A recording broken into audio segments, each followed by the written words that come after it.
মা বোনেরা বাস্তব কথা বলছি, দেখুন যে মেয়ে ছেলে দেখবেন কি হিন্দু কি মুসলিম, যে মেয়ে ছেলে দেখবেন বিয়ের পরে যে মেয়ে ছেলে স্বামীর কথার গুরুত্ব না দিয়ে ওর বাম্মার কথাই ওঠে বসে, ওই নারী হলো জাহান্নামী নারী, নরকবাসিনী নারী। বাস্তব বলে গেলাম। মেয়েদের শত্রু পৃথিবীতে দুটো। কটা কটা অবশ্যই কথা বলুন। দুটো মেয়েদের শত্রু পৃথিবীতে দুটো।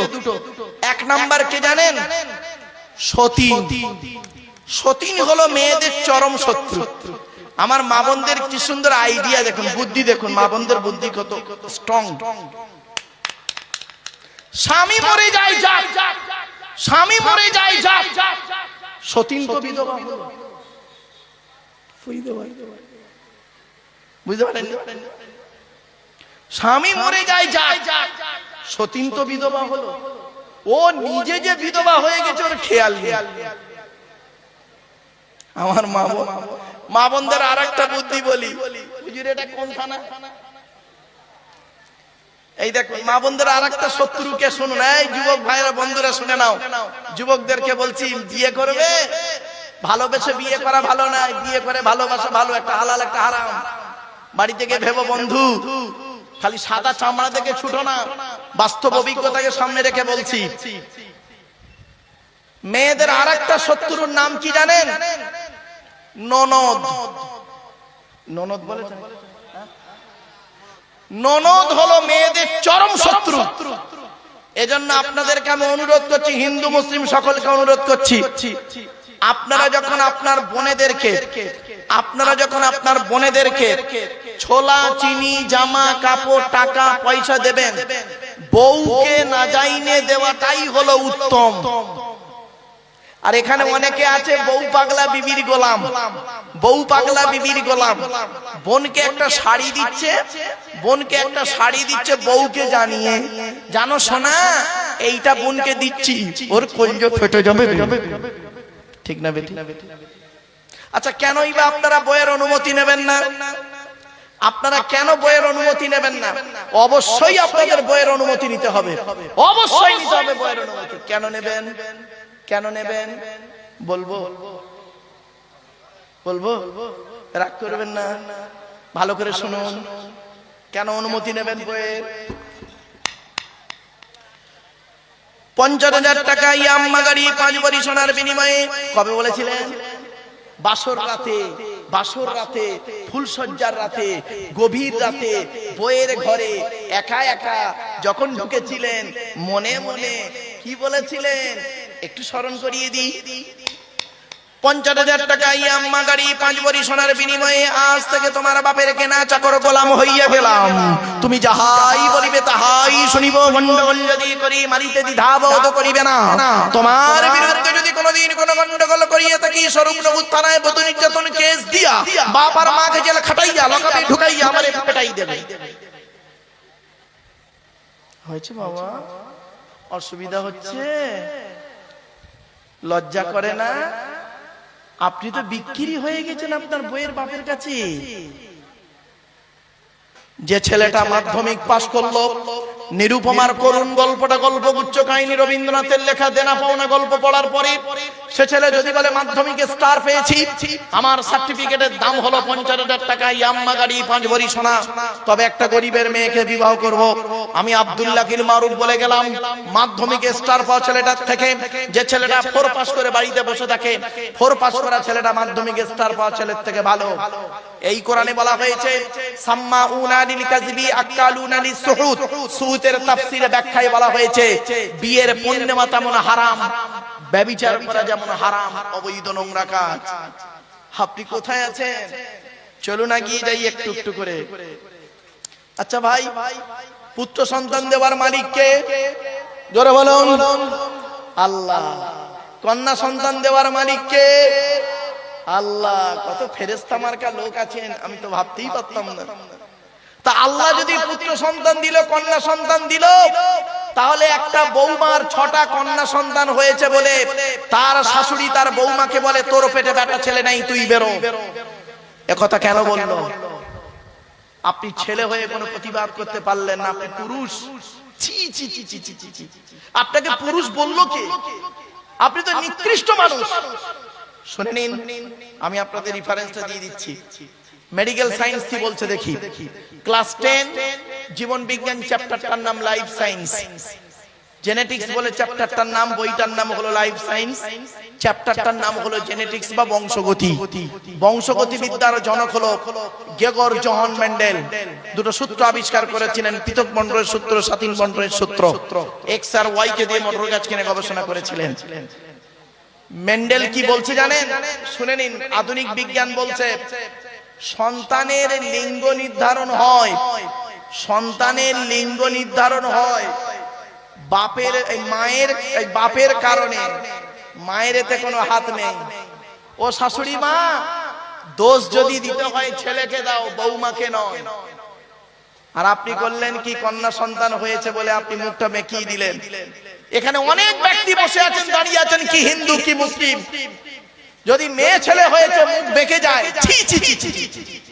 আর বেটা ছেলে হলে খুব আনন্দ করে মিষ্টি বিলন মানুষকে। শুনে নিন, 10টা কুনিকৃষ্ট পুত্র সন্তানের থেকে, 10টা কুপুত্র নিকৃষ্ট সন্তান, কুনিকৃষ্ট পুত্র সন্তানের থেকে একটা সুকন্যা সন্তানই যথেষ্ট। আপনারা কি বলেন? 10টা নিকৃষ্ট পুত্র সন্তানের থেকে একটা সুকন্যা সন্তানই যথেষ্ট। বাস্তব কথা বলে গেলাম। আপনি কন্যা সন্তান হলে মুখ দেখিয়ে দেন, কি হিন্দু কি মুসলিম। শুনে নিন, এই পৃথিবীতে একজন নবী এসেছিল ইহুদিদের হেদায়েতের জন্য, নাম হলো তার মুসা নবী। মুসা নবী নাম শুনেছেন? আরে ভাই বলুন না। তো মুসা নবী একদিন সৃষ্টিকর্তাকে বলছেন, ওগো সৃষ্টিকর্তা, ওগো সৃষ্টিকর্তা, তুমি খুশি হলে কি করো? সৃষ্টিকর্তা বললেন, মুসা, আমি যে এলাকায় খুশি হই ওই এলাকায় আকাশ থেকে বাড়ি বর্ষণ করি। জোরে বলো। তারপরে মুসা নবী বললেন, ওগো সৃষ্টিকর্তা, তুমি তার থেকে বেশি খুশি হলে কি করো? সৃষ্টিকর্তা বললেন, যে ব্যক্তির উপরে আমি খুশি হই, যে ব্যক্তির উপরে আমি খুশি হই ওই ব্যক্তির বাড়িতে অতিথি মেহমান পাঠিয়ে দিই। আজকের এই হঠাৎগঞ্জের 2 দিন ব্যাপী জলসাকে কেন্দ্র করে যাদের যাদের বাড়িতে অতিথি মেহমান এসেছেন তারা অতি ভাগ্যবান ব্যক্তি। তবে দুঃখের বিষয় কি জানেন? অতিথিরা এসেছেন, মাঠে মাঠে ঘুরেছেন আর খেয়েছেন, পালিয়েছেন, জলসার প্যান্ডেলে বসেননি। তারা কিন্তু সমস্যায় পড়েছেন, অসুবিধা হচ্ছে। 3 নাম্বার, হযরতে মুসা নবী সৃষ্টিকর্তাকে বললেন, ওগো সৃষ্টিকর্তা দয়াময়, তুমি সব থেকে যখন বেশি খুশি হও তখন কি করো? সৃষ্টিকর্তা বলেছিলেন, মুসা, পৃথিবীতে যে ব্যক্তির উপরে আমি খুশি হই, যে ব্যক্তির উপরে আমি খুশি হই ওই ব্যক্তির বাড়িতে কন্যা সন্তান দান করি। আপনি কোথায় আছেন?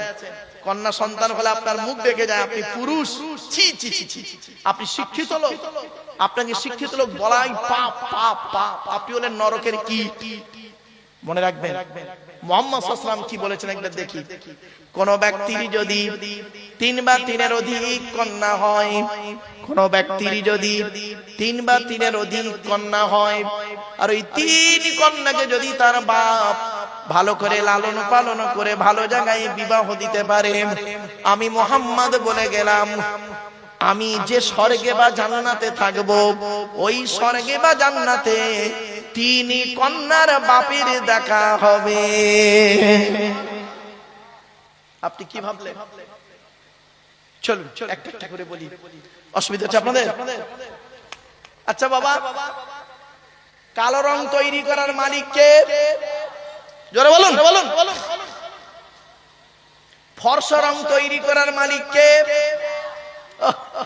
এখানে এমন ভাবে কথা বলছেন যেন মনে হচ্ছে আজই সন্ধ্যা 6টার সময় জান্নাতের জানালা ভেঙে সব পালিয়ে আসছে। এই মুসলমান হিন্দু, কালো রং তৈরি করার মালিক যদি আল্লাহ হয়, ফর্সা রং তৈরি করার মালিক যদি আল্লাহ হয়, তাহলে কালো মেয়েদের বিয়ে দিতে গেলে, কালো মেয়েদের বিবাহ দিতে গেলে 20,000 টাকা এক্সট্রা অতিরিক্ত টাকা নাও কেন? তোমার বাপের শ্মশান কেনার কাঠ কম পড়েছে বুঝি? তোমার বাপের কাপড় কেনার কাঠ কম পড়েছে বুঝি? কাপড় কেনার কাপড় কম পড়েছে বুঝি? লজ্জা করে না?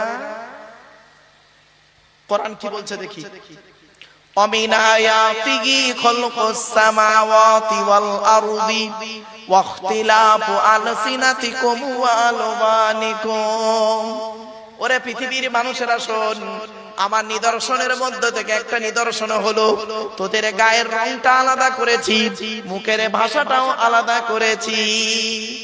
মনে রাখবেন, খালি সুন্দরী মেয়ে হলেই ব্যবহার ভালো পাবেন কোনো গ্যারান্টি নেই। এই জন্য বক্তব্য শুরুতেই বলেছিলাম, নদীর জল ঘোলা ভালো, জাতের মেয়ে কালো ভালো।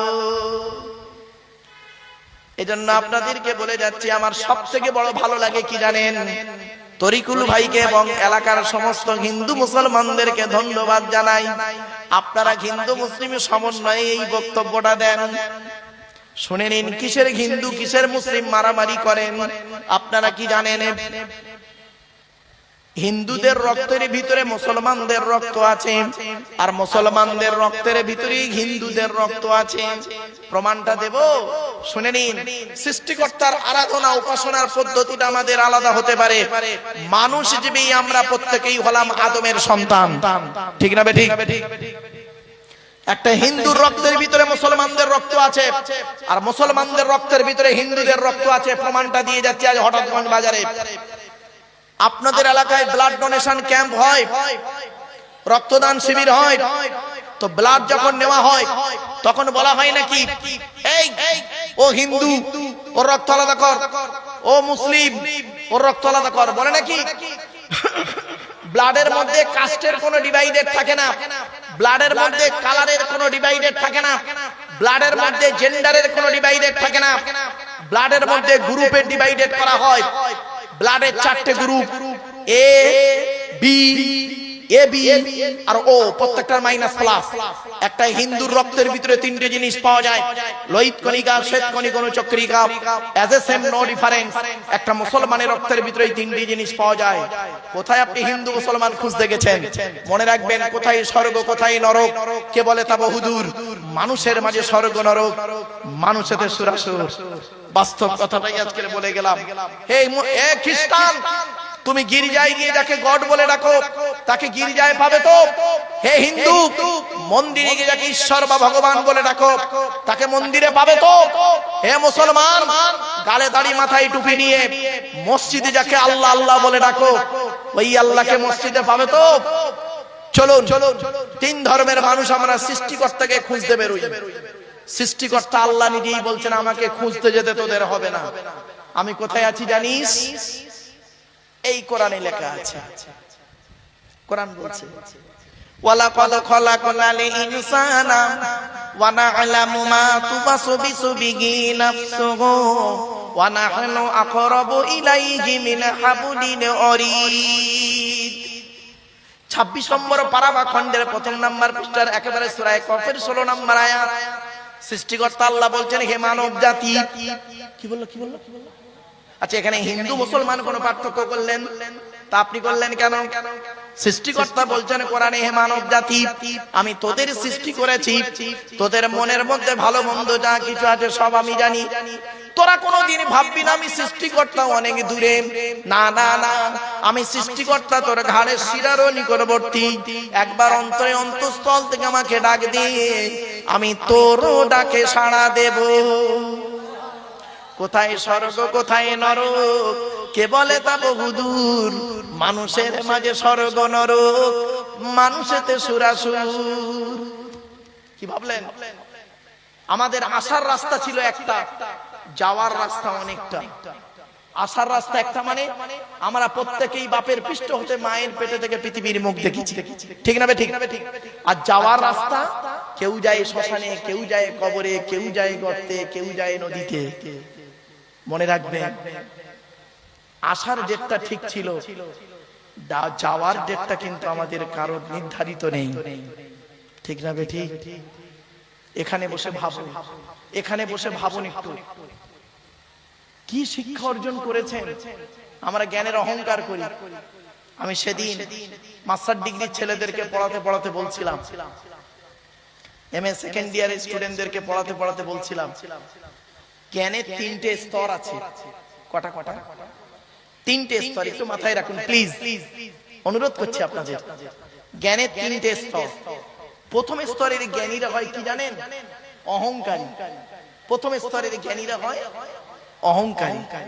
সামান্য জ্ঞান অর্জন করেছে, ওই দুই একটা ডিগ্রি করেছে, মাধ্যমিক, উচ্চ মাধ্যমিক, গ্রাজুয়েশন কমপ্লিট করেছে, মনে করে অনেক কিছু শিখে ফেলেছি। ঘুরিয়ে যদি তাকে প্রশ্ন করা হয়, তুই তো বাংলায় গ্রাজুয়েশন কমপ্লিট করেছিস, বিএ পাস করেছিস, তো একটা ভাষার মধ্যে অ থেকে চন্দ্রবিন্দু চাঁদ, এই ভাষাটার ভিতরে, বাংলা ভাষার ভিতরে ব অক্ষরটা দুবার কেন? প ফ ব অন্তর্জ র ল কেন? একটা ভাষার মধ্যে একই অক্ষর দুবার এলো কেন?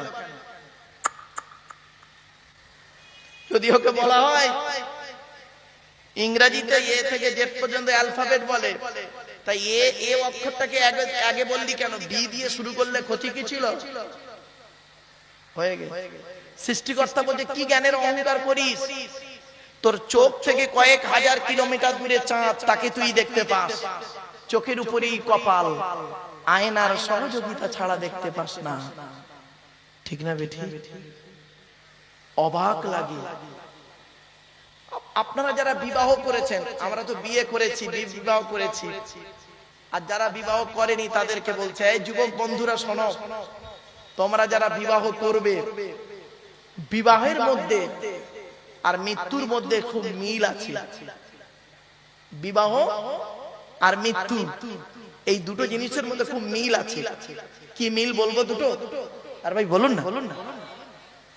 বিবাহতে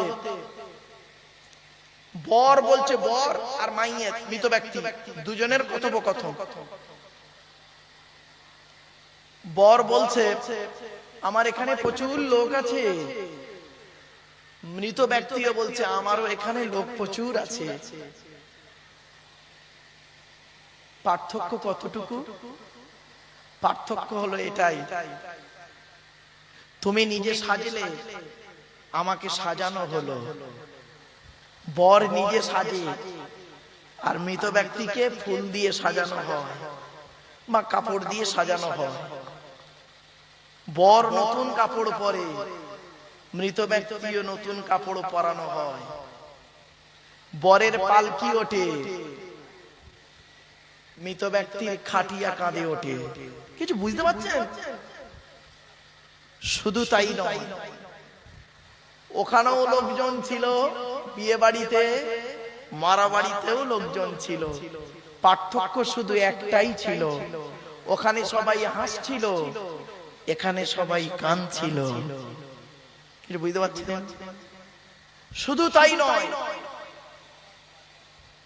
বর আর মৃত ব্যক্তির পার্থক্য কি দেখুন। ওখানে মৌলবী সাহেব ছিল, ধর্মগুরু যাকে বলেন, হিন্দু মুসলিম যাই হোক।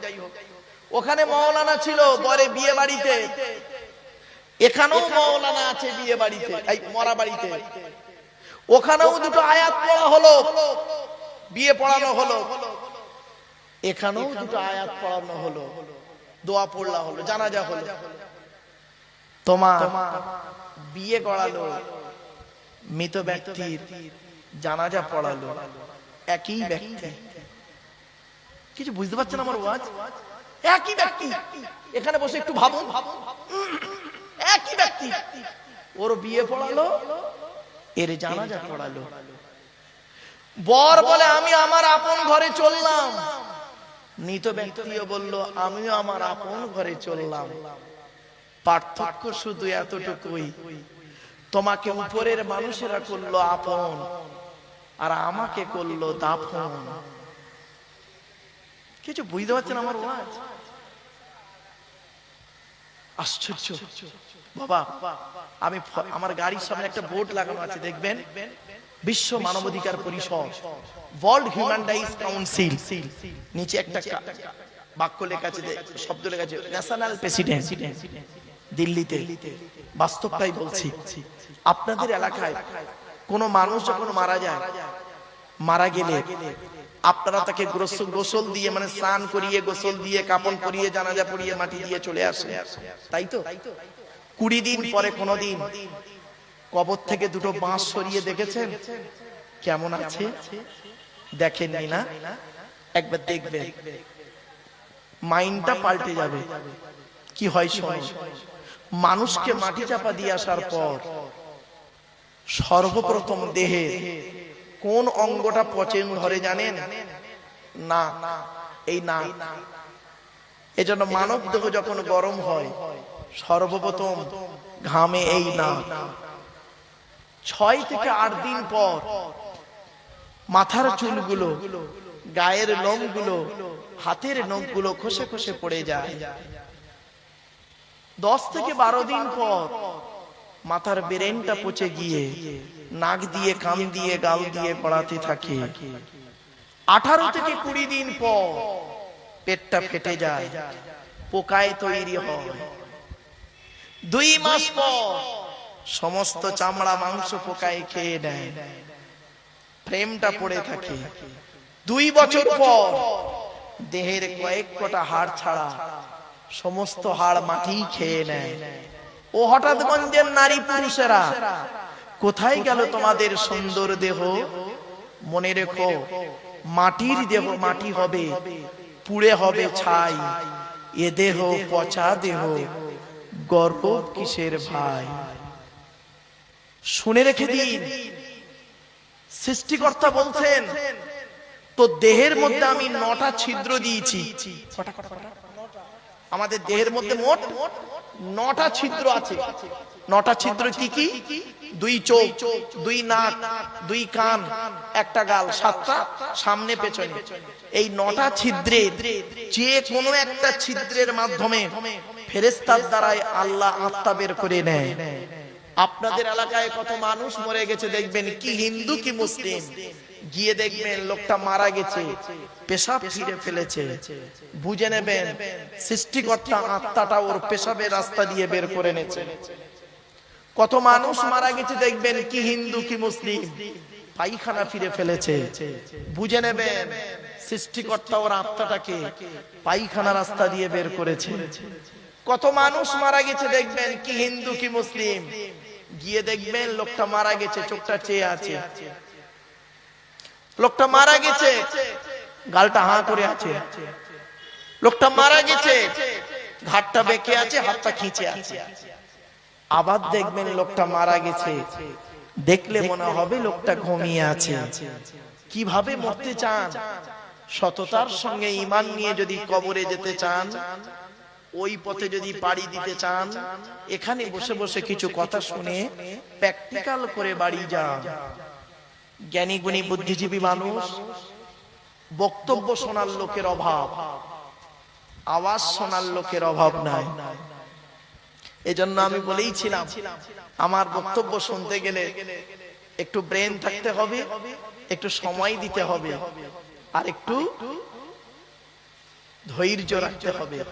আর একটু হবে না, বন্ধ করে দেবো? হবে একটু? শোনেন, একটা একটা করে বলে যাচ্ছি।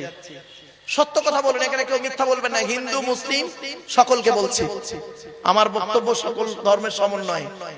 দয়া করে একবার হাতটা তুলবেন আপনারা, কাদের বাপ মারা গেছে অথবা মা মারা গেছে অথবা বাম্মা দুজনে মারা গেছে। হাত নামান, হাত নামান, হাত নামান। আমিও আপনাদের মতো একজন পিতামাতা হারা সন্তান। 2019 সালে অক্টোবর মাসের 3 তারিখ শুক্রবার 5:30টার সময় আমি আমার বাপকে হারিয়েছি। 2023 সালে জুন মাসের 28 তারিখ বৃহস্পতিবার বেলা 11:30টার সময় বগুড়া ঈদের দিন আমি আমার মাকে হারিয়েছি। আপনারাও আপনাদের মাকে হারিয়েছেন, বাপকে হারিয়েছেন। আমি আমার মায়ের জানাজা আমি পড়িয়েছি, বাপের জানাজা আমি পড়িয়েছি, কবরে আমি নেমেছিলাম। এই পৃথিবীর মরা, আমার মরা বাম্মার মুখ পৃথিবীর শেষ ব্যক্তি যে দেখেছেন সে হলাম আমি। আমার পরে পৃথিবীর কোন মানুষ আর আমার মরা পিতামাতার মুখ দেখেনি। আপনাদেরও পিতামাতাকে যখন শেষবারের মতো খাটিয়াটাকে তুলে নিয়ে যাওয়া হচ্ছিল, কি শ্মশানে কি কবরে, শেষবারে আপনার বাবা মার মুখটা একবার দেখানো হয়েছিল। ওই যে আপনার পিতামাতার মুখ দেখে আপনি চলে গেল, নিয়ে চলে গেল লাশটা, সেই দিন থেকে আজ পর্যন্ত এখানে বসে সত্য কথা বলুন, হিন্দু মুসলিম, আজ পর্যন্ত পৃথিবীর কোন ব্যক্তিকে অন্তর থেকে আব্বা বা মা বলে ডাকতে পেরেছেন আপনারা? বলুন। আরে শ্বশুর কোনদিন বাপ হতে পারে না, শাশুড়ি কোনদিন মা হতে পারে না। শ্বশুর তোমার বাপ হয়েছে 20 বছর পরে তার মেয়ে দেওয়ার কারণে, শাশুড়ি তোমার মা হয়েছে 20 বছর পরে তার মেয়ে দেওয়ার কারণে। তোমার বাপ হয়েছে যেদিন তুমি মায়ের পেটে এসেছিলে সেই দিন থেকে। তোমার মা হয়েছে যেদিন তুমি মায়ের পেটে এসেছিলে সেই দিন থেকে। শুধু তাই নয়, আগে ভালো ছেলে হন, পরে ভালো জামাই হবে। এখানে অনেক হিন্দু মুসলিম আছে, আমরা ভালো জামাই হতে পেরেছি, ভালো সন্তান হতে পারিনি। আমার শ্বশুর লোককে কি বলে জানেন? আমার শ্বশুর লোককে বলে আমার জামাই খুব ভালো। আমার শাশুড়ি লোককে বলে আমার জামাই খুব ভালো। আর আমার জন্মদাতা বাপটা কি বলে শুনবেন? ওকে জন্ম দিয়ে পাপ করেছি। পেটে ধরা মাটা কি বলে শুনবেন? পেটে ধরে ভুল করেছি। কেন? যে মা 10 মাস 10 দিন গর্ভে ধারণ করলো, দুনিয়ার মুখটা বড় কষ্ট করে দেখালো, শীতকাল, বর্ষাকাল, গ্রীষ্মকাল কোনো কালকে দেখলো না, আঁচল ঢাকা দিয়ে নিয়ে রাখলো। যে মা করলো কি? আমার পেশাবের উপরে মা ঘুমালো, আমাকে তার বুকের উপরে স্থান দিল। কি এমন কাজ করলেন? সেই মাকে আজ গালি দিলেন। শুনে নিন, এই হঠাৎগঞ্জের হিন্দু মুসলমানেরা, সন্তান যখন মায়ের পেটের ভিতরে লাথি মারে, সন্তান যখন মায়ের পেটের ভিতরে লাথি মারে, মা তখন আনন্দে হেসে খেলে। আর ওই ছেলে যখন পৃথিবীতে এসে কারোর কথা শুনে মার গায়ে লাথি মারে, মায়ের চোখ ফেটে পানি পড়ে। দুটোই লাথি, একটা ছিল পেটের ভেতরে লাথি, একটা হলো পেটের বাইরে লাথি। জ্ঞানী গুণী বুদ্ধিজীবী মানুষ অনুরোধ করে বলে যাচ্ছে, মা তার ছেলেকে, মার বাপ কি পার্থক্য দেখুন। এই মা বোনেরা শুনে নিন, মা তার ছেলেকে খুব বেশি হলে কত দূর তুলতে পারে? আমার দিকে তাকান, সব হিন্দু মুসলিম তাকান। মা তার ছেলেকে খুব বেশি হলে এত দূর তুলতে পারে, ঠিক না? ঠিক। আপনাদের মায়েরা কত দূর তুলেছে? এত দূর। মা তার ছেলেকে কাঁধ পর্যন্ত তুলতে পারে, আর বাপ তার ছেলেকে সর্বপ্রথম কাঁধে তোলে। কাঁধে তুলে বাপ বলে, বেটা আমি লেখাপড়া শিখতে পারিনি রে, আমার পরিশ্রমের টাকা তোকে লেখাপড়া শেখালাম, তুই আমার কাঁধে বসে আমি জানা দেখতে পাচ্ছি তার থেকে অনেক দূরে তুই দেখ, আমার মন খুশি হয়ে যাবে। তারপরে বাপ কি করে? ছেলেটাকে কাঁধ থেকে মাথায় তুলে নেয়, মাথায় তুলে নিয়ে বলে, বেটা আমার ভবিষ্যৎ বেশি দিন নয়, আমি মারা যাব, তুই আমার মাথায় উঠে সারা পৃথিবী দেখ। বাপের রেখে যাওয়া সম্পত্তি দিয়ে আপনি আজকের MA পাস করলেন, মাস্টার ডিগ্রি করলেন, চাকরি পেলেন, আর বউটাকে নিয়ে ঘর ভাড়া করে থাকতে চলে গেলেন কলকাতায়। বাপ মাকে দেখলে না, তোমাকে শিক্ষিত লোক বলাটা হলো পাপ। কি হিন্দু কি মুসলিম, অনুরোধ করে বলে যাচ্ছি, বাম্মা হলো অমূল্য রত্ন। শুধু তাই নয়, শুনে নিন, বাপ কার নাম শুনুন। বাপ কাকে বলে? বাপ তাকে সেই বাপ তার নাম যে নিজে না খেয়ে বাচ্চাকে খাওয়ায়। বাপ তার নাম নিজে না সেজে সন্তানকে সাজায়। বাপ তার নাম। আপনারা অনেকে দেখেছেন, সত্যি কথা বলুন, আপনাদের মামা মারা গেছে অনেকে, হিন্দু মুসলিম। মা মারা গেলে মায়ের শাড়িগুলো মেয়েদের পরতে দেখেছে। বাপ মারা গেলে কোনোদিন বাপের পাঞ্জাবি জামা লুঙ্গি ছেলেকে পরতে দেখেছেন? বলুন। কারণ কি? বাপের অত জামা থাকে না, বাপের একটা জামাই যথেষ্ট। একটা জুতো দিয়ে বাপ বছর কাটিয়ে দেয়। সেই বাপ কি জিনিস? এই কোরআনে আছে, 16 জায়গায় পিতামাতার সেবা যত্ন করুন। এজন্য অনুরোধ করে বলে যাচ্ছি, স্ত্রীর কথা শুনে বাম্মাকে কাঁদাবেন না। আপনি স্বর্গ খুঁজতে বেরিয়েছেন, জান্নাত খুঁজতে বেরিয়েছেন, মুসলমানেরা কোথায়? এই প্যান্ডেলে এসে জান্নাত খুঁজতে এসেছে। আল্লাহর নবী মুহাম্মদ সাল্লাল্লাহু আলাইহি ওয়াসাল্লাম বলেছেন, ইন্নাল জান্নাতা তাহতা আকদামিল উম্মাহাত, হে ছেলেমেয়েরা তোদের জান্নাত হলো তোদের বাপ আর মায়ের পায়ের তলায়। আগে বাম্মাকে খুশি করুন। একজন পুরুষ যদি চারজনকে খুশি করে জান্নাতি স্বর্গে যাবে। কে কে? এক নাম্বার পুরুষ, তুমি তোমার রব সৃষ্টিকর্তাকে খুশি করো। দু নাম্বার পুরুষ, তোমার গাইডার নবীকে তুমি খুশি করো। তিন নাম্বার পুরুষ, তুমি তোমার জন্মদাতা পিতাকে খুশি করো। চার নাম্বার পুরুষ, তুমি তোমার পেটে ধরা মাকে খুশি করো। একজন নারী, এই মা বোনেরা শুনে নিন, একজন নারী তিনজনকে খুশি করলে জান্নাতি। এক নাম্বার নারী, তুমি তোমার রব সৃষ্টিকর্তাকে খুশি করো। দু নাম্বার নারী, তুমি তোমার নবীকে খুশি করো, গাইডারকে খুশি করো, তিনি যেভাবে চলতে বলেছেন সেইভাবে চলো। তিন নাম্বার নারী, তুমি তোমার স্বামীকে খুশি করো। সৃষ্টিকর্তার নবী মুহাম্মদ সাল্লাল্লাহু আলাইহি ওয়াসাল্লাম বললেন, তোমরা কি করে বুঝবে তোমার বাড়ির মা, বোন, মেয়ে, বউ, এই চার শ্রেণীর মেয়ে ছেলে স্বর্গে যাবে না নরকে যাবে? আমার মা বোনেরা ভালো করে শুনে নিন, মায়েরা বোনেরা, যে মেয়েদের মধ্যে 6টা অভ্যাস থাকবে, যে মেয়েদের মধ্যে কমসে কম 6টা অভ্যাস থাকবে, ওই মেয়ে ছেলে যত নামাজ পড়ুক, রোজা রাখুক, ধর্মের কাজ করুক, ওই মেয়ে ছেলে নরকে যাবে, নরকে যাবে, নরকে যাবে, জাহান্নামী, জাহান্নামী, জাহান্নামী। ছটা যে কোনো একটা একটু দয়া করে শুনে নিন।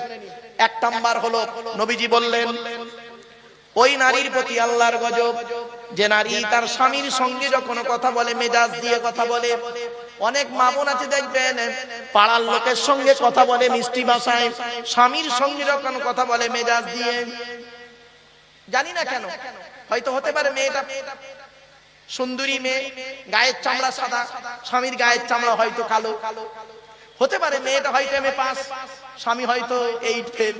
হতে পারে মেয়েটা হয়তো বড় লোক ঘরের মেয়ে, স্বামীটা হয়তো গরিব ঘরের ছেলে। উপরওয়ালা জানে। দুই নাম্বার হলো, ওই নারীর প্রতি আল্লাহর লানত, ওই মেয়ে ছেলে নরকবাসিনী নারী, ওই স্ত্রী নরকবাসিনী। আপনারা এখানেই বুঝে নিন। কি করে বুঝবেন আপনার স্ত্রী একজন নরকে যাবে, জাহান্নামে যাবে, কি করে বুঝবেন এখান থেকে শিখে নিন। দুই নাম্বার হলো, যে নারী স্বামীর দুর্নাম বদনাম অন্যের কাছে করে বেড়ায়। অনেক মেয়ে ছেলে আছে দেখবেন, কি করে দেখবেন, দু ছেলের মা হয়ে গেল, সে 9-এ পড়তে পড়তে যে ছেলেটার সঙ্গে প্রেম করত, বাল্য প্রেমিকের সঙ্গে আজও পর্যন্ত তার প্রেম লেগে আছে। স্বামীর গুরুত্ব নেই, কিন্তু প্রেমিকের গুরুত্ব খুব বেশি। তিন নাম্বার হলো, ওই মেয়ে ছেলে আল্লাহর লানত পড়বে ওই মেয়ে ছেলের উপরে, যে মেয়ে ছেলে স্বামী থাকতে অন্য পুরুষের সঙ্গে পরকীয়ায় লিপ্ত হয়। চার নাম্বার হলো, ওই নারীর প্রতি আল্লাহর লানত, যে মেয়ে ছেলে স্বামীর বিছানা ছেড়ে দিয়ে অন্য বিছানায় রাত কাটায়। 4 নাম্বার হলো, 5 নাম্বার হলো, ওই নারী নামাজ পড়ে রোজা রেখে ধর্মের কাজ করে নরকে যাবে, যে নারী স্বামীর পরিবারের সঙ্গে খারাপ আচরণ করে। স্বামীর পরিবারকে, স্বামীর বাপ, স্বামীর মা, স্বামীর ভাই, স্বামীর বোন। অনেক মেয়ে ছেলে আছে দেখবেন, স্বামীকে খুব ভালোবাসে, স্বামীর বাপ ভাইকে দেখতে পারে না। ও নারী হলো জাহান্নামী নারী। পুরুষরা তার শ্বশুর শাশুড়িদেরকে জানা ভালোবাসে। নারীরা যদি, মেয়ে ছেলেরা যদি ওদের শ্বশুর শাশুড়িকে 4 আনা ভালোবাসতো, সংসারটা স্বর্গ জান্নাত হয়ে যেত। ঠিক না বেঠিক? এইগুলো হলো মেয়ের বাম্মার উচিত। ডাইসটা ভালো হওয়া। ডাইস যদি ভালো হয়, ও ডাইস থেকে যেটা বেরোবে ভালোই বেরোবে। আর ডাইসটা যদি খারাপ হয়, ও ডাইস থেকে যেটা বেরোবে খারাপ বেরোবে। ডাইসটার নাম হলো বাপ আর মা। এজন্য প্যারেন্টস, পিতামাতা যাতে হতে পারে না, অনুরোধ করে বলে আমার বাপেরা। 6 নাম্বার হলো, ওই নারীর প্রতি আল্লাহর লানত, যে নারী স্বামীকে বলে, তোমার সঙ্গে বিয়ে হয়ে আমার জীবন নষ্ট হয়ে গেছে। অনেক মা বোন বলে দেখবেন স্বামীকে, আমার মতো মেয়ে বলে তুমি বেঁচে গেলে অন্য কেউ হলে বুঝতে পারতে। খবরদার মা বোন, কথা বলবেন না, কারণ জন্ম মৃত্যু বিবাহ সবই সৃষ্টিকর্তার হাত। ঠিক না বেঠিক? এই কথা বলছি বলে অনেকে ভাবছেন, পুরুষরা ভাবছে না আজকে দিচ্ছে বউদেরকে। শুনে নিন, আপনি স্বামী হয়েছেন, আপনার দায়িত্ব কত আছে জানেন? মুহাম্মদ সাল্লাল্লাহু আলাইহি ওয়াসাল্লাম বলেছেন, প্রত্যেক স্বামীর দায়িত্ব হলো স্ত্রীকে কমসে কম 17টা শিক্ষা দিতে হবে। কটা? তা বউকে কটা শিক্ষা দিয়েছেন? একটাও তো দেননি। অন্তত 2-4টে শুনে নেন 1 মিনিটের মধ্যে, হাতে টাইমও নেই। এই জন্য বলি সে সবে 12:30 বেজে গেছে। অসুবিধা হচ্ছে ভাই? হ্যাঁ আসছে নাকি বক্তা? আচ্ছা আচ্ছা, আর 2 মিনিট বাকি।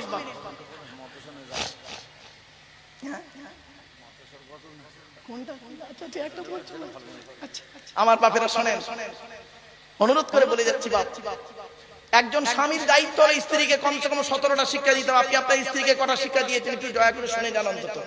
1 নম্বর নবী বললেন, এই স্বামীরা তোমরা তোমাদের স্ত্রীদেরকে এই শিক্ষা দেবে, কথাবার্তা বলবে যখন সালাম দেবে, সালাম দিলে স্বামী স্ত্রীর মহব্বত ভালোবাসা আল্লাহ বাড়িয়ে দেবে। বউকে সালাম দিয়েছেন না, শালিকে খালি সালাম দিতে, শালিকে আরো দাদা শালিকে ঘন ঘন মোবাইলে মিস কল, তোর মোবাইল বাস্ট করবে বলে গেল। 2 নম্বরে বলা হলো, এই স্বামীরা তোমরা তোমাদের স্ত্রীদেরকে এই শিক্ষা দান করবে, তারা যেন কোনোদিন কাবা শরীফের দিকে মুখ করে কোনোদিন থুতু যেন না ফেলে। 3 নম্বরে বলা হলো, তোমরা তোমাদের স্ত্রীদেরকে এই শিক্ষা দেবে, তারা যেন কোনোদিন কাবা শরীফের দিকে মুখ করে পেশাব পায়খানা যেন না ফেরে। 4 নম্বরে বলা হলো, তোমরা তোমাদের স্ত্রীদেরকে ওই শিক্ষা দান করবে, তারা যেন কোনোদিন কাবা শরীফের পেছন ফিরে যেন পেশাব পায়খানা যেন না ফেরে। 5 নম্বরে বলা হলো, তোমরা তোমাদের স্ত্রীদেরকে এই শিক্ষা দেবে, তারা যেন কোনোদিন গোসলখানায় পেশাব যেন না ফেরে।